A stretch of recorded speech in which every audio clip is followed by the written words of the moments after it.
Icon star Allu Arjun నటించిన Pushpa 2 premier సమయంలో ఒక మహిళ మరణించడంతో పాటు ఒక బాబుకి తీవ్ర గాయాలయ్యాయి. ఈ విషయంలో అల్లు అర్జున్తో పాటు సంధ్య థియేటర్ యాజమాన్యంపై కూడా కేసు నమోదైంది. ఈ ఘటనలో అల్లు అర్జున్పై ఎఫ్ఐఆర్ నమోదు కావడంతో చిక్కడపల్లి పోలీసులు ఆయన అరెస్ట్ చేశారు.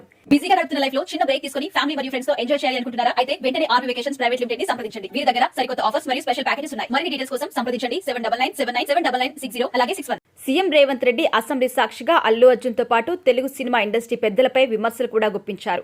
తాను సీఎంగా ఉన్న సమయంలో ఇక మీదట ప్రీమియర్స్ కి టికెట్ల రేట్ల పెంపుకి అనుమతి ఉండబోదని హెచ్చరించారు. ఇది నిజంగా తెలుగు సినిమా ఇండస్ట్రీకి పెద్ద షాక్ అని చెప్పాలి. ఇదే సమయంలో తెలుగు సినిమా ఇండస్ట్రీకి ఏపీ ప్రభుత్వం మద్దతుగా నిలుస్తోంది. దీంతో ఇండస్ట్రీకి ఏపీకి షిఫ్ట్ అవుతుందనే టాక్ కూడా ఉంది.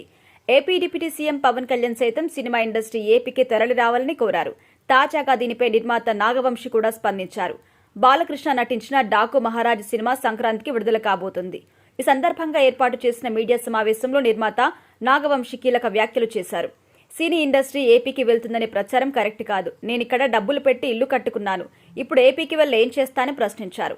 అలాగే సినిమా ఇండస్ట్రీకి 2 తెలుగు రాష్ట్రాలు సమానమే అని చంద్రబాబు, పవన్ కళ్యాణ్ త్వరలో టాలీవుడ్ లో మీటింగ్ ఉంటుందనే విషయం నాకు తెలియదు అని నిర్మాత నాగవంశి కూడా చెప్పుకొచ్చారు.